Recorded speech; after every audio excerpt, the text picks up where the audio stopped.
লোক যাদেরকে আল্লাহ সুবহানাহু ওয়া তাআলা অনেকের বলা তৌফিক দান করেছেন এবং অনেকেরই শোনার তৌফিক দান করেছেন। ইতিমধ্যে কিছু কিছু জ্ঞানীগুণী ব্যক্তি আছেন, বুদ্ধিমান ব্যক্তি আছেন, যারা এখনও পর্যন্ত মজমায় আসার সুযোগ তাদের হয়নি। তাদের হয়তো অনেক ব্যস্ততা আছে, তারা হয়তো অনেক জ্ঞানীগুণী ব্যক্তি, তাদের হয়তো দিনের কথা শোনাও লাগে না আর বলাও লাগে না। হযরত, যদি তুমি দিনের কথা বেশি বুঝে থাকো তাহলে বলো, আমরা শুনি। দিনের কথা হয় বলতে হবে নয় শুনতে হবে, এটাই আল্লাহর হুকুম। দিনের কথা বলতে হবে নয় শুনতে হবে, এটাই আল্লাহর হুকুম। এই কারণেই দিনের কথা বলতে হয় এবং শুনতে হয়।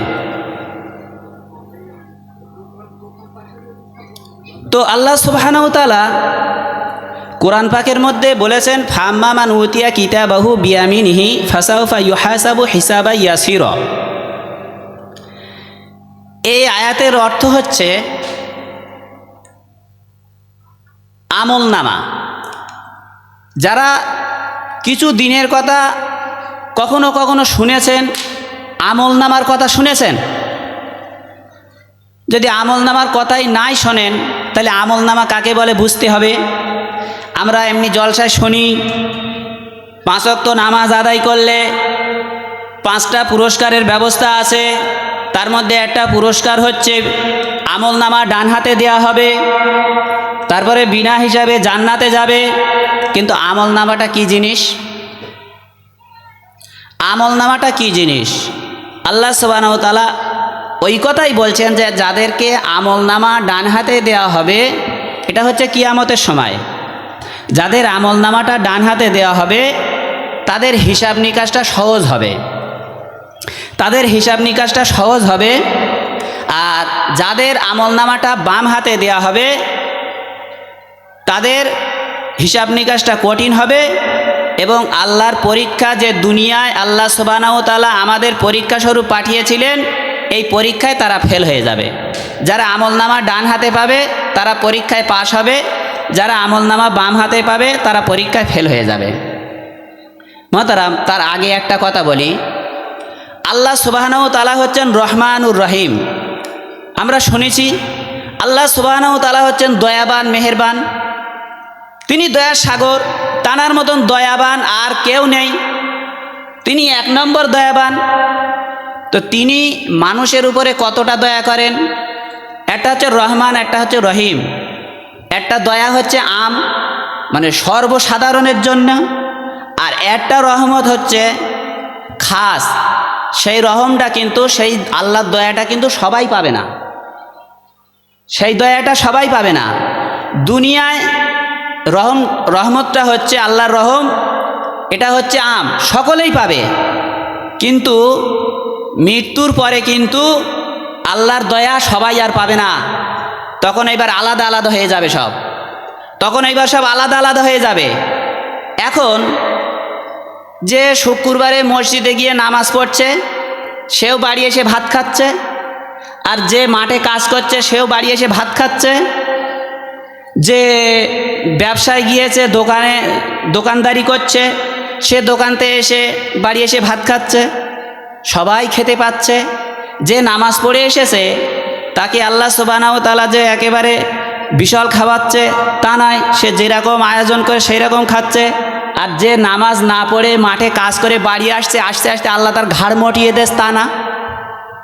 ও যে নামাজ পড়িনি তাই বলে কি আল্লাহর ঘাড় মটিয়ে দেছে মাঝখানে?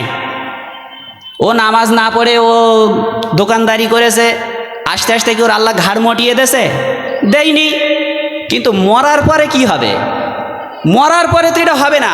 মরার পরে সবাই তো আল্লাহর দয়া পাবে না, মরার পরে কিন্তু এই দয়া সবাই পাবে না। তো আল্লাহ সুবহানাহু ওয়া তাআলার দয়া কেমন একটা নমুনা বলি।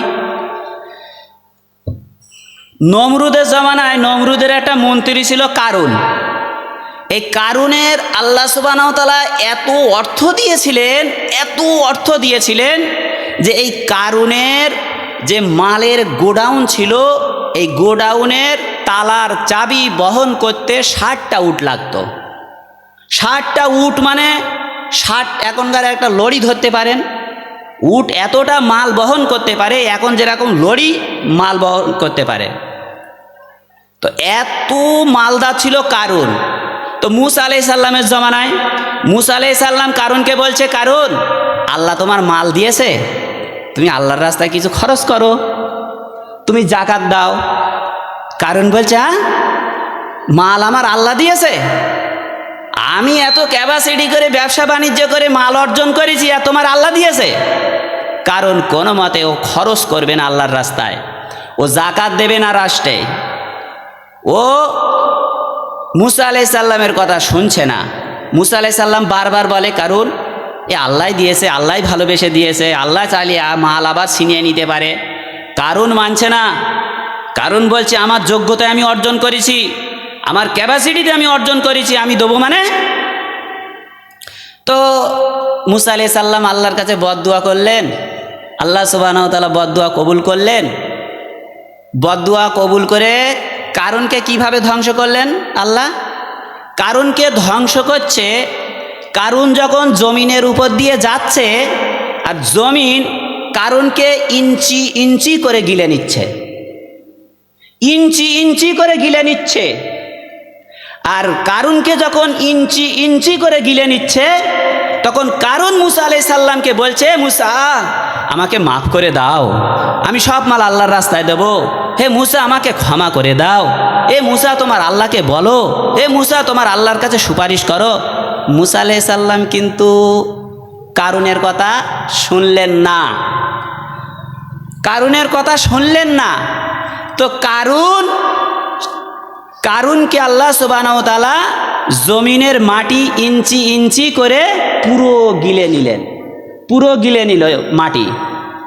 তারপরে আল্লাহ সুবহানাহু ওয়া তাআলা বলছে, হে মূসা, কারুন তোমার কাছে এতবার কাকুতি মিনতি করেছে, তুমি কারুনকে একবারও ক্ষমা করোনি, বহুবার তোমার কাছে কাকুতি মিনতি করেছে, তুমি একবারও ক্ষমা করোনি। তবে কারুন যদি আমার কাছে একবার বলতো, আল্লাহ আমার ভুল হয়ে গেছে, আমি ক্ষমা করে দিতাম, একবার বললে আল্লাহর কাছে আল্লাহ ক্ষমা করতেন। কিন্তু কারুন তো আল্লাহর কাছে বলেনি, মূসার কাছে বলেছিলেন। তো আল্লাহ সুবহানাহু ওয়া তাআলা কত বড় মেহেরবান, আল্লাহ সুবহানাহু ওয়া তাআলা কত বড় মেহেরবান। আল্লাহ সুবহানাহু ওয়া তাআলা যে বড় দয়াবান মেহেরবান, তার অনেক নমুনা আছে, তার মধ্যে এটা একটা নমুনা।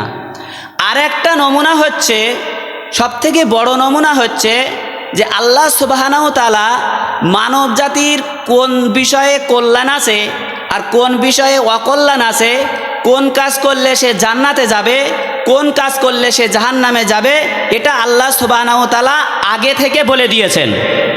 যদি আল্লাহ আগে থেকে না বলতেন, আল্লাহ সুবহানাহু ওয়া তাআলা তো আমাদেরকে দুনিয়ায় পাঠিয়েছেন পরীক্ষা স্বরূপ। তুমি পরীক্ষা দাও, তুমি পরীক্ষা দাও, তোমার যোগ্যতা দেওয়া হয়েছে, তোমার বিবেক দেওয়া হয়েছে, তোমার বুদ্ধি দেওয়া হয়েছে, তোমার চোখ দেওয়া হয়েছে, তোমার কান দেওয়া হয়েছে, এই সব জিনিসগুলো তুমি কাজে লাগাও।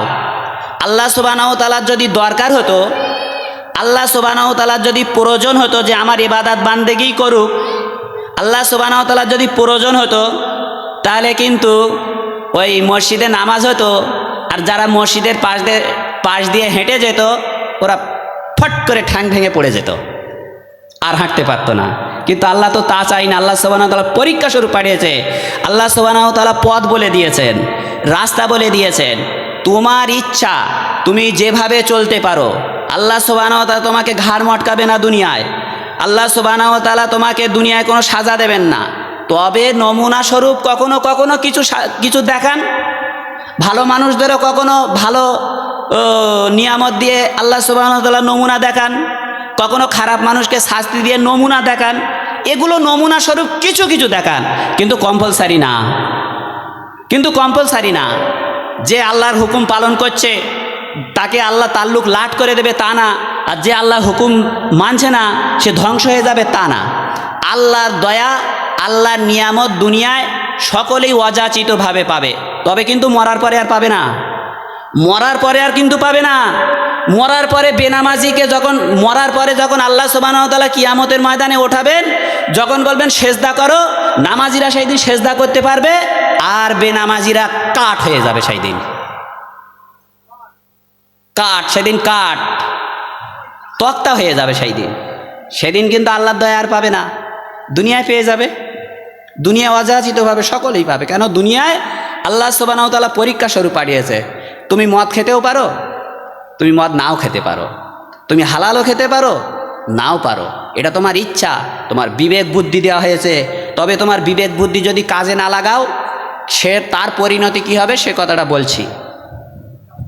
তো আল্লাহ সুবহানাহু ওয়া তাআলা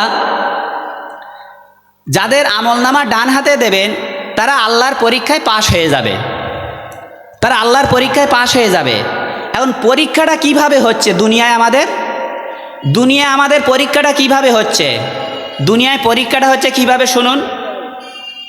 কিরামান কাতিবিন ইয়ালামুনা মা তাফআলুন, তোমাদের কাছে দুজন লেখনেওয়ালা ফেরেশতা অটোমেটিক আছে।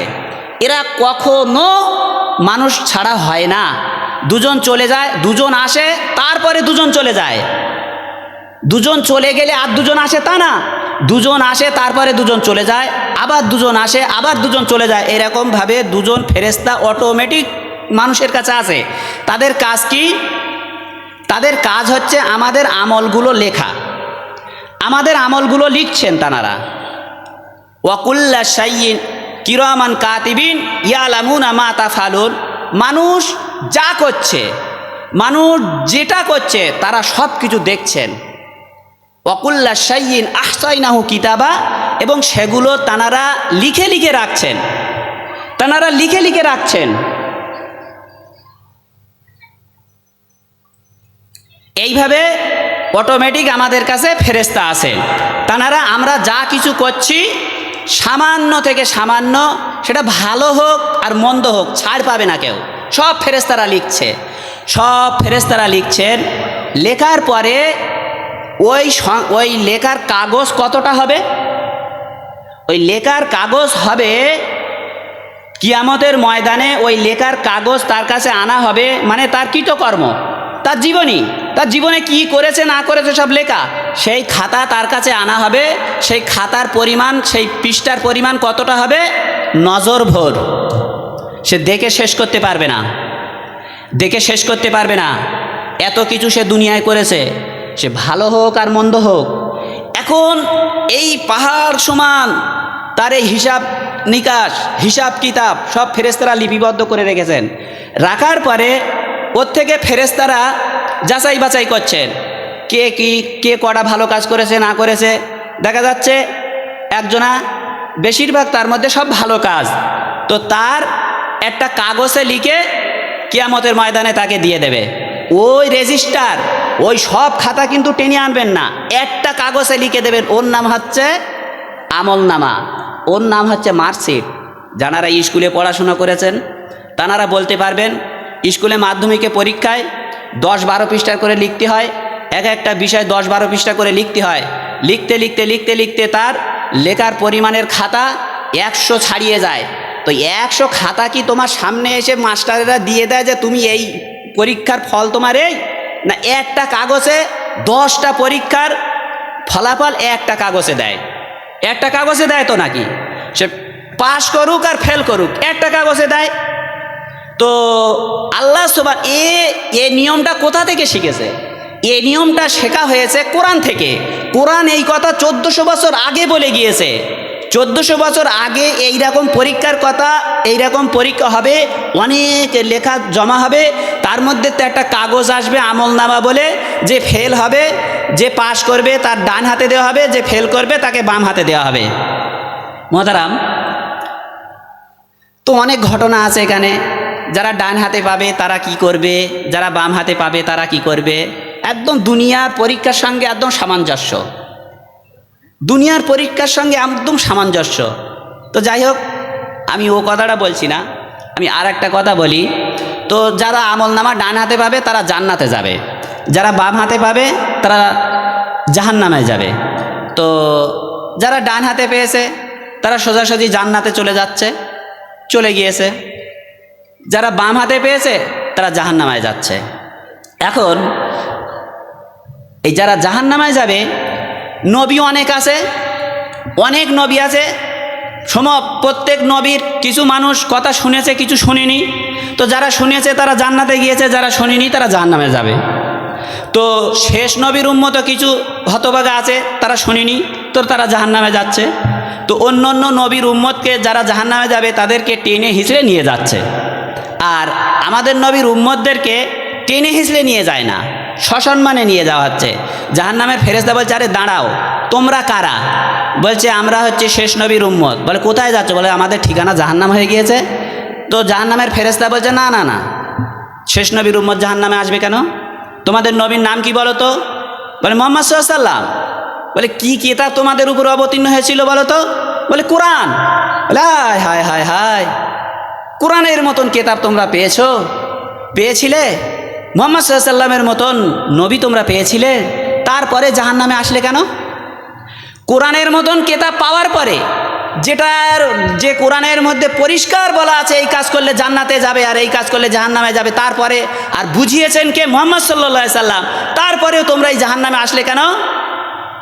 তখন ওই জাহান্নামের ফেরেশতাও তখন বলবে, কুল্লামা উলকিয়া ফিহা ফাউজুন সালাহুম খজানাতুহা আলাম ইয়াতিকুম নাজির। তোমাদের কাছে কি কোনোদিন ভীত প্রদর্শনকারী যায়নি? তোমাদের কি কেউ কোনোদিন ভয় দেখায়নি?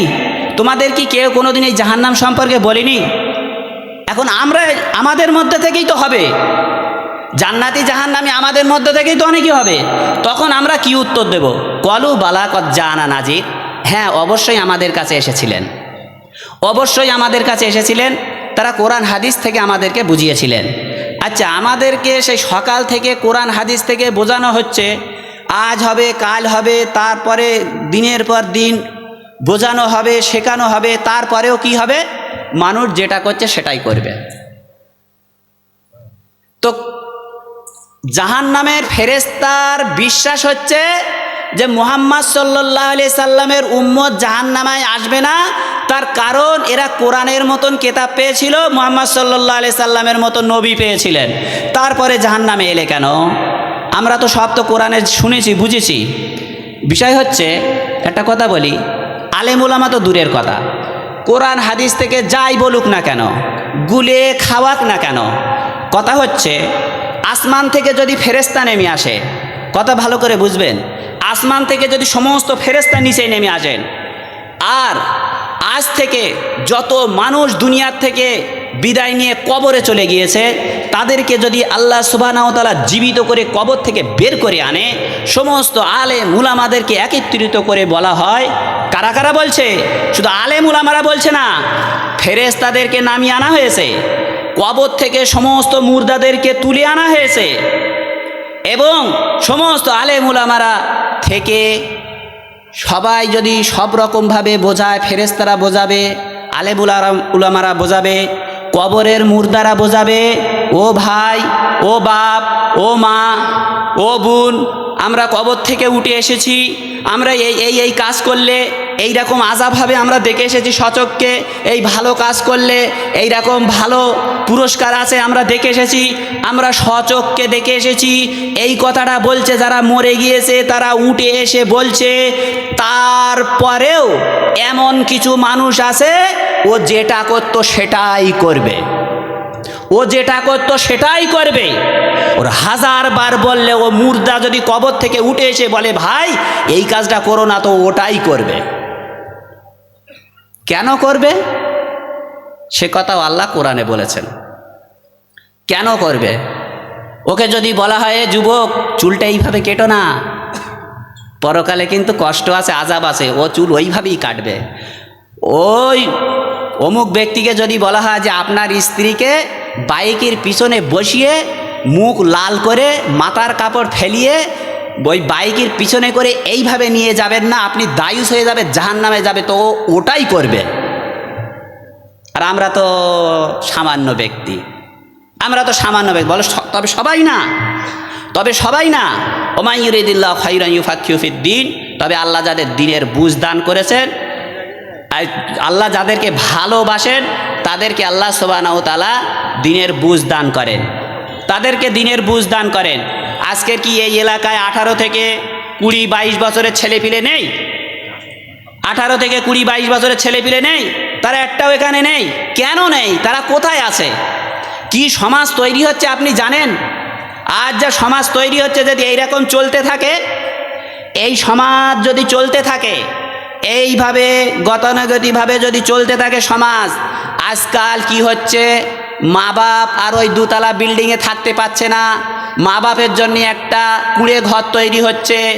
আজকাল ওই মা বাপ আর ওই শখের খাবার খেতে পাচ্ছে না, ছেলে বউরা যেটা দিচ্ছে সেইটা খেতে হচ্ছে। এই রকম পরিস্থিতি তৈরি হয়েছে। এই রকম যদি চলতে থাকে, এমন একদিন সময় চলে আসবে, তোমার ওই ছেলে সন্তান তোমার পরনের লুঙ্গিটা পর্যন্ত খুলে দেবে। আপনি কি ভাবছেন? আপনার ছেলের সোহাগ দিয়ে আদর দিয়ে মানুষ করছেন, দিনী শিক্ষা দিচ্ছেন না, কোন পর্যায়ে যাবে আপনি জানেন? আজ আফসোসের বিষয় না, দুতলা বাড়ি আছে, বুড়ো বাপ মা বাংলায় থাকে। সমাজ এইভাবেই চলতে থাকবে। যদি পিতামাতা পদক্ষেপ না নেয়, পিতামাতা হিসাবে যদি নিজের সন্তানকে দ্বীনি শিক্ষা না দেয়, তাহলে এমন একটা পরিস্থিতি আসবে, ওই ছেলে সন্তান ওই মেয়ে সন্তান আপনাকে মা বাবও বলে ডাকবে না। মা বাপ বলে ডাকবে না তো দূরের কথা, আরো কষ্টের মধ্যে থাকতে হবে। এরকম পরিস্থিতি চলে আসবে। কেন? দিনের জ্ঞান যার মধ্যে থাকবে, সে যদি মাকে ভাত নাও দেয় মারবে না। কিন্তু কোন হিসাবে একটা সন্তান মার বা বাপের গায়ে হাত তোলে? কতটা অজ্ঞ হলে এই কাজ করতে পারে সে? তাকে কি শিখিয়েছে সে? দিনী জ্ঞান যদি না দিয়ে শুধু আধুনিকতার দিকে যদি আমরা ধাপিত হই, আধুনিকতার মধ্যে যদি আমরা একেবারে লুটিয়ে পড়ি, ভাই, আধুনিকতার শিক্ষা, জেনারেল শিক্ষার জন্য একটা 5 বছরের মেয়ের পিছনে 1000 টাকা করে মাসে খরচ হয়। আর কোরআন পড়তে গিয়ে 50 টাকা দিলে 50 টাকা দিতে হবে, 50 টাকা দিতে হবে, পয়সা দিতে হবে। তবে পয়সা দিলে আপনার ছেলেটা ভালো মানুষ হবে, ভক্তিটা বেড়ে যাবে। আপনি ওই 50 টাকা দিলে হয়তো 50 লাখ টাকার পুরস্কার পেয়ে যাবেন।